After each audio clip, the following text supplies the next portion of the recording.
Doncs ràpidament introdueixo a la doctora Meritxell Bellet. Vale? La doctora Bellet és una companya és metge adjunta de la unitat de càncer de mama, és una referent nacional i internacional del càncer de mama, sobretot en el tema dels tumors hormonals. I li toca parlar també d'un tema que és molt ampli, que també és que intentarem a veure com podem acotar en el temps, perquè això ja hem començat amb una miqueta de retard, però que també és un tema que ens pregunteu molt en el dia a dia, en les consultes, perquè molts dels tractaments que us donem impacten en un augment de risc de descalcificació de l'os, no? I hi ha moltes mesures establertes per intentar evitar que aquesta descalcificació sigui el menys possible. A part de fer un seguiment amb unes densitometries, i ara ens ho parlarà ella. Així que quan vulguis, Meri. Tens aigua aquí? La deixo ja, l'aigua? Aquest botó per passar, aquest és si vols marcar la pantalla. Vale. Molt bé, hola. Bon dia, moltes gràcies per la introducció. La veritat és que em fa una mica de vergonya parlar després de la doctora Pujol, perquè ella és una expertíssima en limfedema de mama i de braç, i jo vaig a parlar de salut òssia amb pacients amb càncer de mama precoç, però jo no soc reumatòloga ni podré contestar moltes de les preguntes que podríeu fer. Més aviat vaig a donar uns conceptes generals, una conscienciació de que la salut òssia és important en les pacients amb càncer de mama, i parlar una mica de quin és el nostre maneig dintre de les consultes. Però no puedo profundizar tanto perquè, per temes de que soc oncòloga i necessitem aprendre moltes altres coses també. El tema que se me ha dicho es cómo podemos cuidar la salud ósea después del cáncer de mama. Y eso es importante porque el impacto de los tratamientos que haremos para curar el cáncer de mama precoz tienen un impacto negativo en la salud ósea, y tenemos que prevenir y en algún caso, si ya se ha producido una pérdida de masa ósea, revertir. ¿Por qué es importante? Pues porque hemos mejorado en el pronóstico y queremos mejorar más. Actualmente en España la supervivencia de los pacientes con cáncer de mama precoz es mayor del 85% a los 5 años. Yo creo que todavía es mejor. Y eso quiere decir que es importante que tengamos en cuenta también no solo curar el cáncer, sino tratar otros aspectos de salud y calidad de vida a largo plazo. Uno de los aspectos importantes es la salud ósea, y me refiero estrictamente a lo que sería pérdida de densidad mineral ósea, de mineralización del hueso o de masa ósea, utilizar estos términos de forma intercambiable.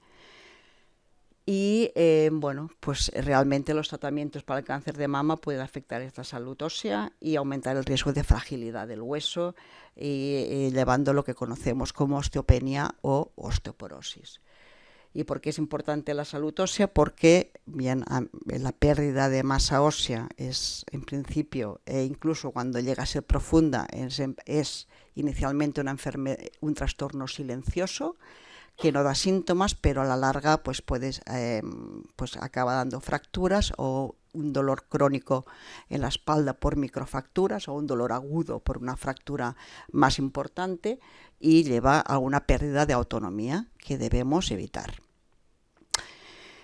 ¿Y cuáles son los conceptos generales de osteopenia y osteoporosis? Estoy hablando ahora de la población general, porque realmente en la población general la osteopenia y la osteoporosis, la osteopenia sería una pérdida menos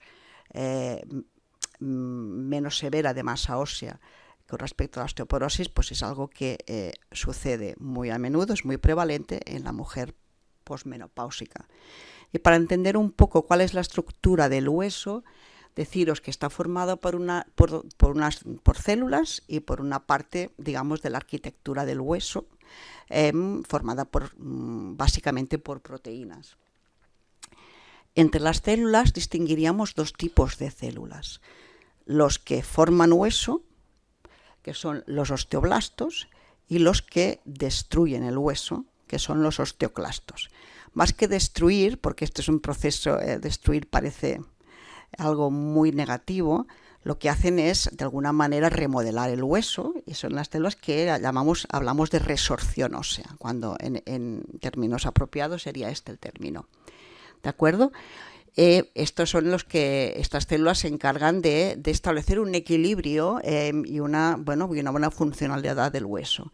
Por otra parte, en lo que no son células, lo que llamamos matriz extracelular, hay las proteínas, incluido el colágeno, y hay una mineralización, que sobre todo es calcio y fósforo, que es muy importante para mantener la fuerza del hueso. ¿De acuerdo? Solo deciros que hablando de remodelación ósea, que el hueso es una estructura viva, dinámica, y que siempre en todos, de forma fisiológica, existen ambos procesos. En diferentes fases de la vida predomina la formación del hueso, como es durante el crecimiento, y en la senectud, en la vejez, hay más predominio de esta resorción.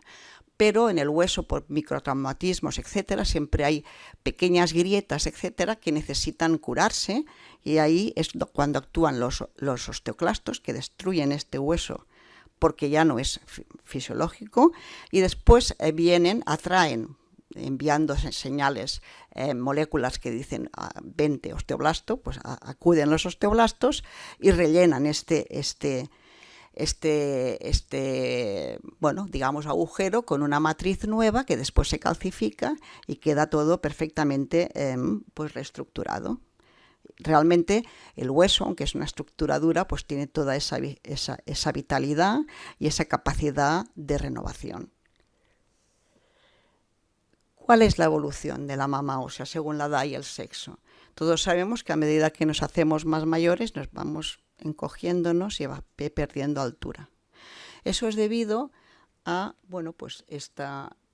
que si bien el hueso, las vértebras normales, pues tienen una estructura homogénea, y tienen una altura concreta, con el tiempo hay mayor resorción ósea, hay los procesos naturales de la vejez, ya no digo ya la menopausia, y ahí ya el hueso va siendo más frágil, se va chafando, van perdiendo altura, las vértebras se van acuñando, aparece esta curvatura que llamamos cifosis y esta pérdida progresiva de altura. Existe una evolución natural de lo que sería la masa ósea. Es mayor, si hay un pico de masa ósea, se va formando, que decía mayor formación de hueso, y alcanzamos hacia los 25-30 años el pico de masa ósea, que siempre es mayor en los hombres, que aquí está, indicado en amarillo. Las mujeres también tienen esa misma, la curva es similar, pero siempre hay una menor masa ósea. Esto también es debido a factores hormonales. La testosterona induce mucha masa ósea, evidentemente es la hormona masculina. De tal manera que las mujeres siempre estamos a mayor riesgo de lo que llamamos, ese sería el dintel de fractura, el riesgo a partir del cual tenemos un riesgo aumentado de fractura. Con la edad vamos viendo que tras del pico va bajando, tanto en hombres como en mujeres, pero más rápidamente nosotras llegamos al dintel de fractura. Y esto sería ya con de forma más detallada lo que pasa en las mujeres. Bien, pues tenemos lo que decíamos, un pico durante el crecimiento, llegamos aquí a un pico de máxima masa ósea, y a partir de los 40 años ya empezamos a perder. Entonces hay esta curva, ese declinar, que se acelera cuando se inicia la menopausia. Ahí hay una bajada clara de la densidad ósea que es debida a la caída de los estrógenos de las hormonas femeninas, porque el ovario está empezando a dejar de funcionar. Como sabéis, de forma fisiológica, esto es una transición. Poco a poco se van bajando los estrógenos, vas perdiendo la regla, tienes los sofocos, etcétera.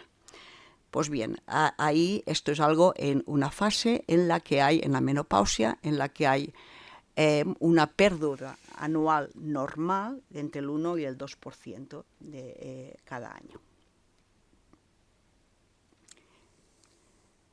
Y decir también que, bueno, habrá, como veremos, factores modificables de esta pérdida de masa ósea, pero que realmente es importante el pico al que llegamos.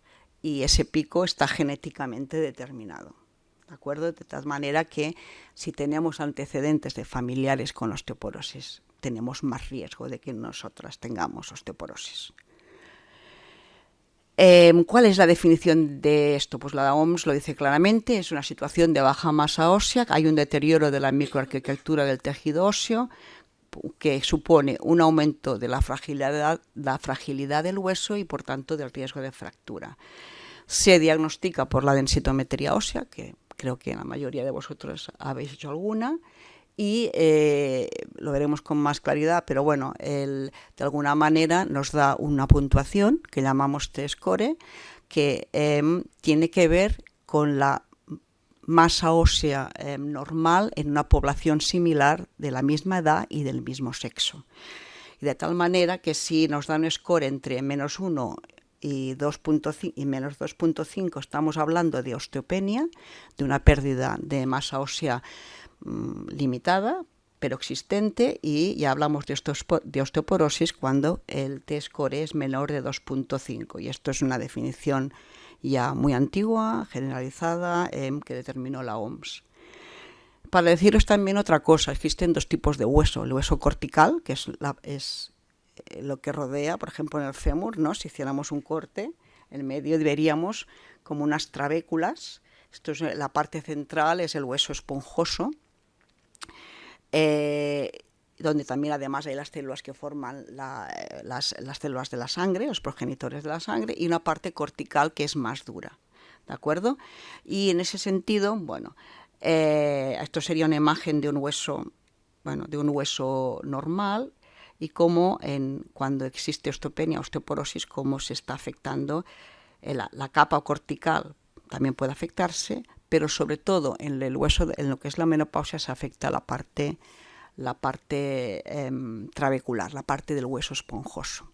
De hecho, se habla de que hay como dos tipos de osteoporosis: la de las pacientes menopáusicas, donde se afecta más el hueso esponjoso, y el de otras enfermedades, como enfermedades del riñón que no absorben bien la vitamina D, etcétera, donde el hueso que se afecta más es el periférico, el cortical, ¿vale?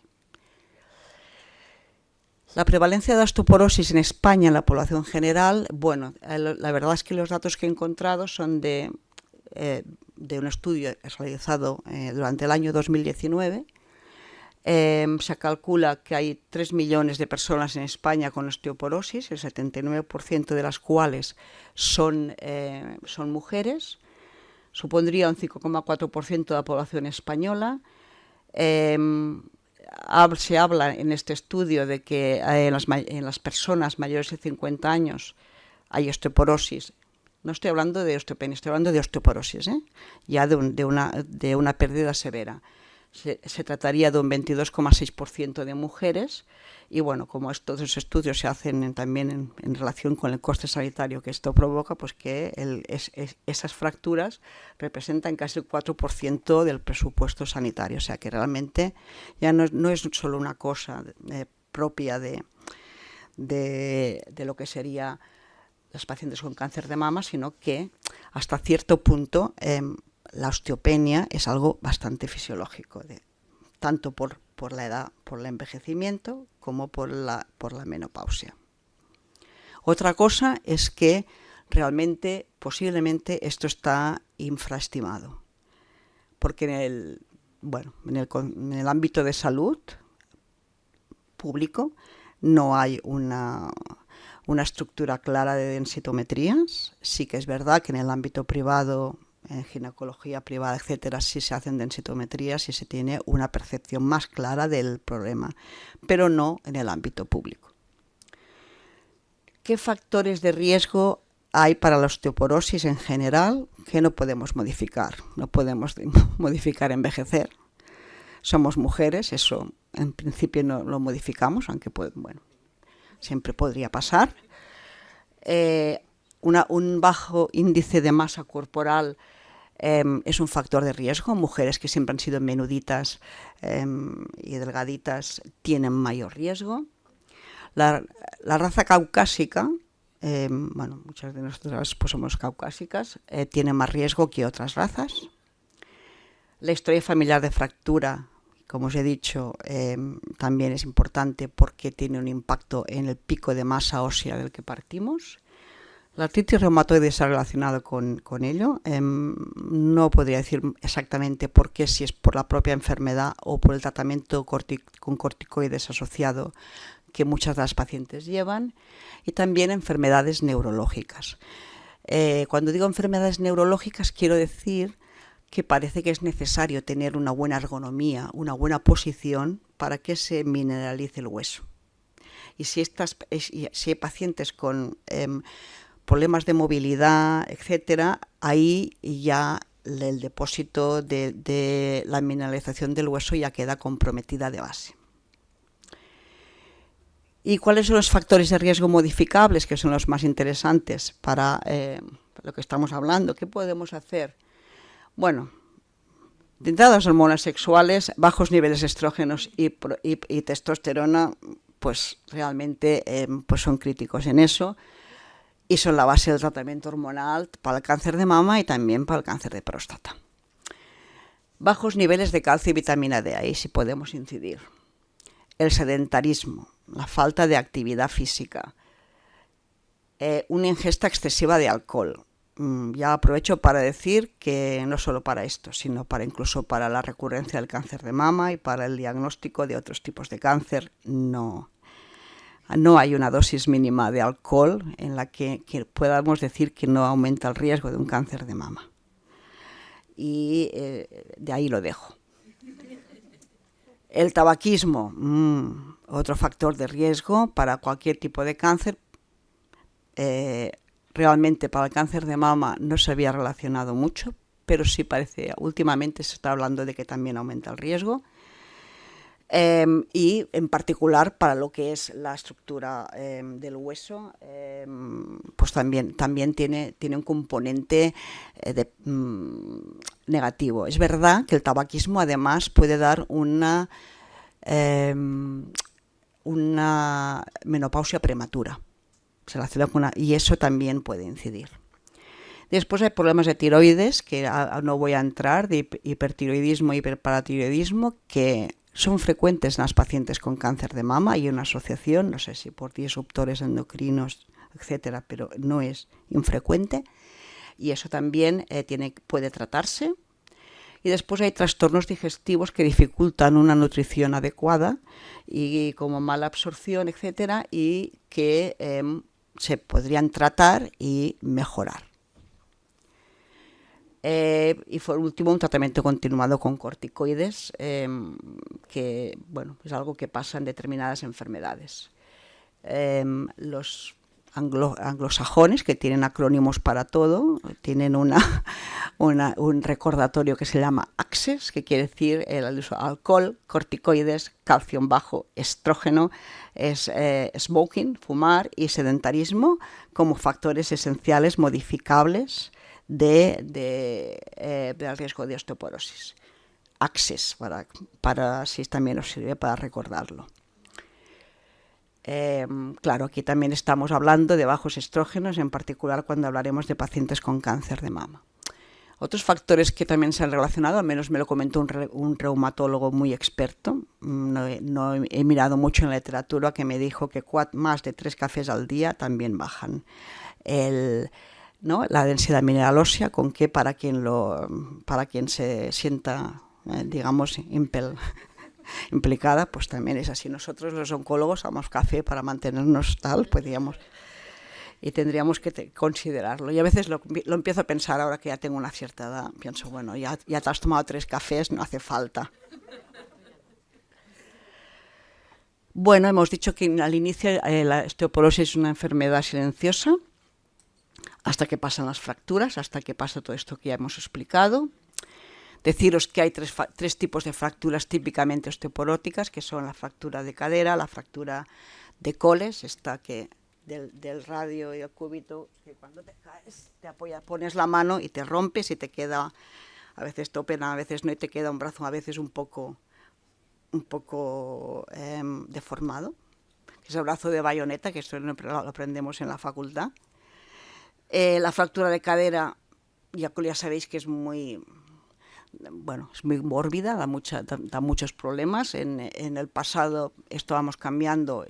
El hecho de una fractura de cadera anunciaba la posibilidad de que te murieras por complicaciones debido a encamamiento, neumonías, etcétera. Ahora mismo eso se ha cambiado y ya tenemos, después de una fractura de cadera, pues los pacientes caminan casi el día siguiente después de operarse y eso ha cambiado, pero esas condiciona anemia, dolor, etcétera, y realmente siempre tiene que operarse y muchas veces con una prótesis de cadera que veis allá.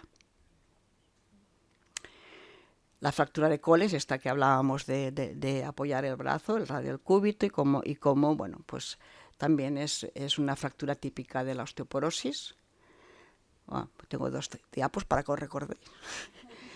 Y después hay la fractura vertebral. Esta es muy importante, porque el hueso de las vértebras es básicamente, como veis, un hueso esponjoso, que tiene muchas trabéculas. Y ahí es donde casi más vemos el impacto de nuestros tratamientos, en una caída en este tipo, cuando hacemos una densitometría, en esta localización. Bueno, ya habíamos visto que las fracturas pues dan esto es una radiografía donde se ve que está acuñado y que da este encorvamiento, ¿vale? Y bueno, también hemos mejorado en esto, ¿eh? Mejor es prevenir, pero bueno, ahora mismo también a veces se pone cemento en estas fracturas para recuperar la altura y eso hace que mejore muchísimo el dolor asociado, ¿vale? El diagnóstico es la densitometría, que ya más sabéis. La densitometría se realiza en 2 localizaciones del fémur. Se basa en rayos X y también tiene en cuenta todas estas vértebras lumbares. Y da aquí en forma de semáforo, nos da un verde es que estás bien, el densitometría normal, osteopenia en amarillo, osteoporosis en rojo, y te da en el informe pues un puntito donde estás tú. Y para cada localización, para el fémur y para la vértebra. Y entonces ahí te da lo que decíamos el T-score, que aquí ahora no lo veo desde aquí. Pero bueno, aquí esto sería la puntuación ajustada, ¿no? Y vemos que bueno, va haciendo, si te da de menos 1 a menos 2.5 es osteopenia, si te da, en este caso no, porque está perfecto, y te da entre menos 2.5 ya tienes osteoporosis. Es una técnica fácil y que dura muy poco. ¿Y para qué sirve? Pues para detectar pacientes con riesgos de fractura, para confirmar el diagnóstico de osteoporosis en pacientes que han tenido una fractura. Y esto a veces, bueno, en pacientes donde también nos sirve cuando tiene una fractura que no acabas de ver, de que si puede ser porque tuviera una metástasis o algo raro, o que fuera simplemente por pérdida de masa ósea, pues también nos ayuda. Para evaluar que el porcentaje de pérdida ósea pues con el tiempo fisiológica o determinada por los tratamientos, y eso es lo que hacemos nosotros, como veremos, y para evaluar si es que te han diagnosticado de una pérdida de masa ósea, cómo va respondiendo al tratamiento, que también hay. Bueno, esto sería la definición de osteoporosis normal y tal, que ya hemos comentado. Hay la osteoporosis severa o establecida, que ya estás muy por debajo, que tienes menos 2.5, pero ya tienes una o más fracturas. Y nosotros no lo utilizamos realmente, pero los reumatólogos sí. Ellos utilizan una calculadora desarrollada por la OMS que se llama FRAX, que te calcula, no solo tiene en cuenta la puntuación que te da en citometría, sino que tiene en cuenta la persona en global, su edad y sus otros factores de riesgo. Y con eso calcula te da una probabilidad de un evento clínico importante, como es una fractura mayor osteoporótica o lo que sería más, que impacta más en la calidad de vida y puede complicarse, como es una fractura de cadera. Y empieza a dar tratamientos específicos para la osteoporosis, como son el Fosamax, el ácido alendrónico semanal, el ivandronato o otros fármacos, a partir de que hay un riesgo, a partir de un riesgo de fractura de cadera del 3%. Nosotros no utilizamos estas guías, empezamos el tratamiento antes, porque lo que hacemos es empeorar las cosas y no queremos que empeoren. O sea que, ¿vale? Esto es el dentel que decía para tratamiento para los reumatólogos.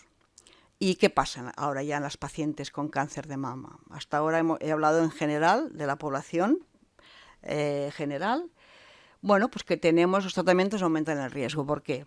En las pacientes premenopáusicas, si damos quimioterapia, hacemos una toxicidad sobre los ovarios. Y muchas pacientes se quedan sin menstruaciones. Y eso depende un poco de la quimioterapia y de la edad. Pacientes menores de 40 años, eso puede ser un 30 o 40% de pérdida de menstruaciones, y en las pacientes mayores puede ser un 70%. Pueden recuperarse o no. Pero el hecho de estar sin menstruaciones ya indica que ha habido una toxicidad sobre los ovarios y ahí hay una pérdida de masa ósea porque hemos inducido una menopausia, que puede ser definitiva o no, pero durante ese tiempo el estrógeno ha bajado y el hueso empieza a descalcificarse.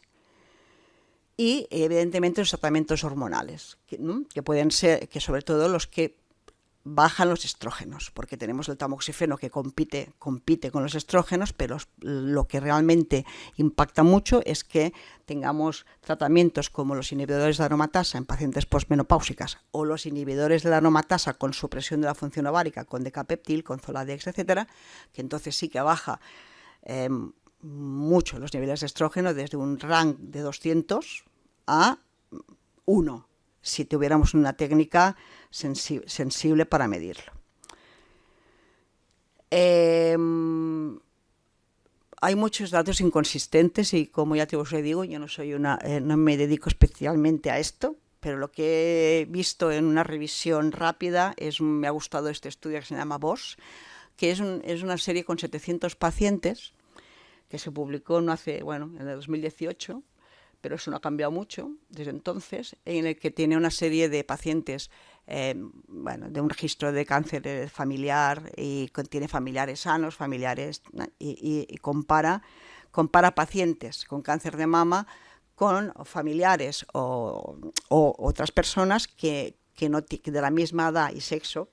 En este caso son siempre mujeres sin cáncer de mama. En total 700 pacientes seguidas durante 5 años y que no tenían un diagnóstico inicial de pérdida de masa ósea, ¿vale? Y lo que ve, estos son muchas cifras, pero tienen un riesgo incrementado. Si una paciente tendría, una señora sin cáncer de mama, tiene un riesgo de 1, sería de 1,68 de hacer osteopenia o osteoporosis, si tiene un cáncer de mama. Y esto, en determinados casos, es mayor, se dobla, ¿vale?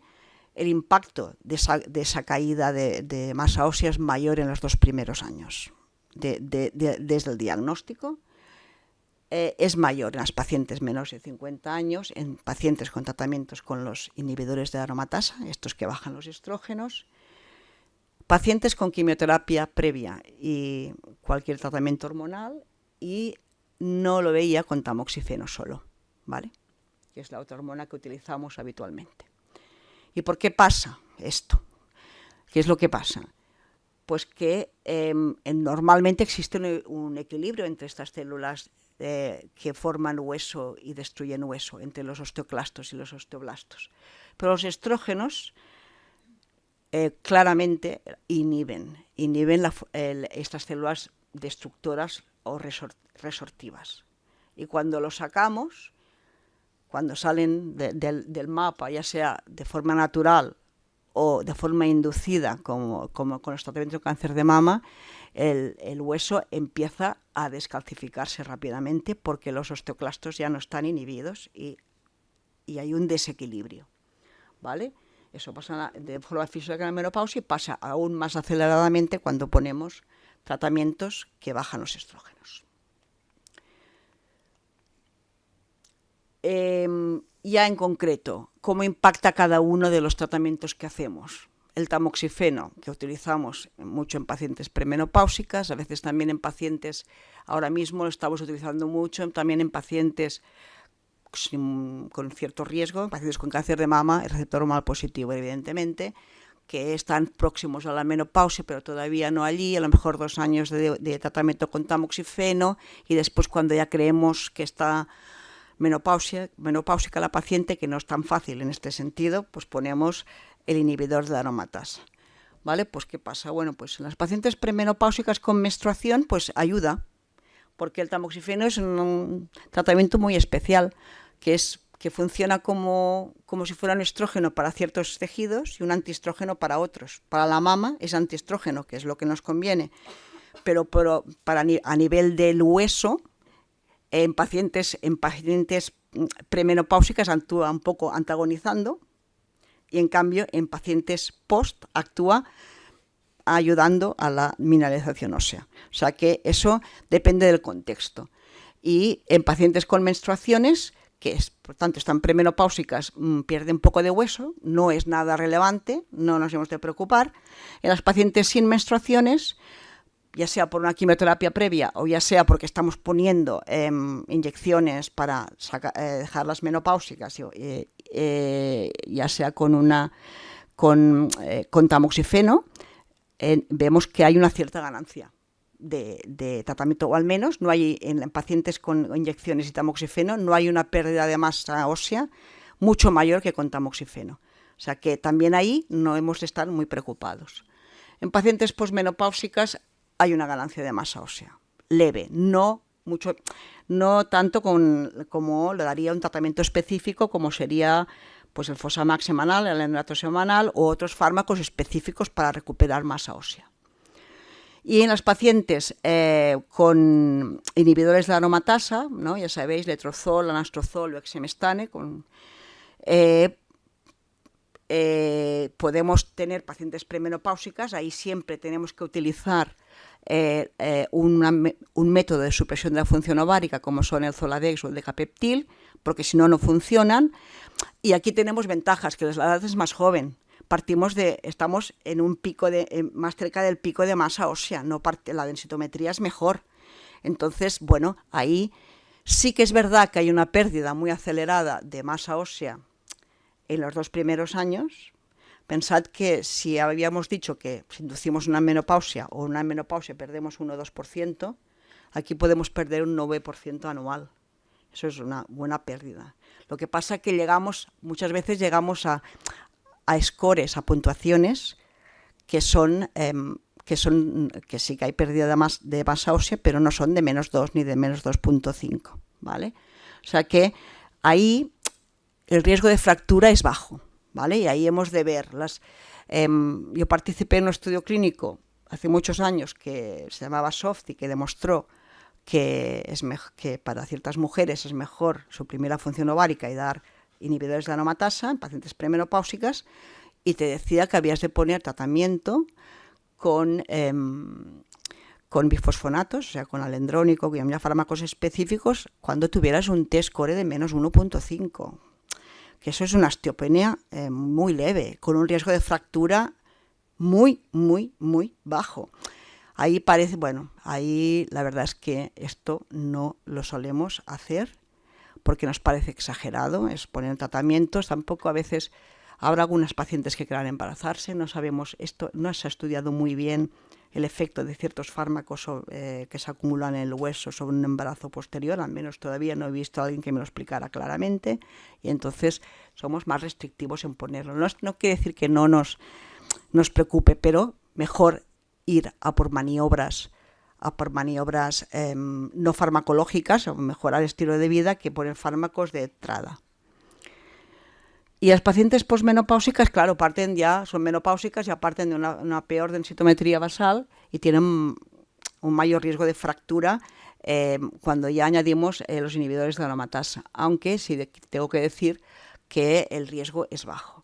Si utilizáramos esta calculadora, que no utilizamos los oncólogos, pero si os enviamos a reumatología, pues a lo mejor lo utiliza el reumatólogo, la verdad es que tenemos un poco ya más de riesgo, porque, por ejemplo, aquí tenemos a una señora de 70 años, donde tú vas introduciendo factores de riesgo, y aquí pones que esto que pones tu secundaria es donde pondríamos nosotros que estamos poniendo un fármaco que baja el...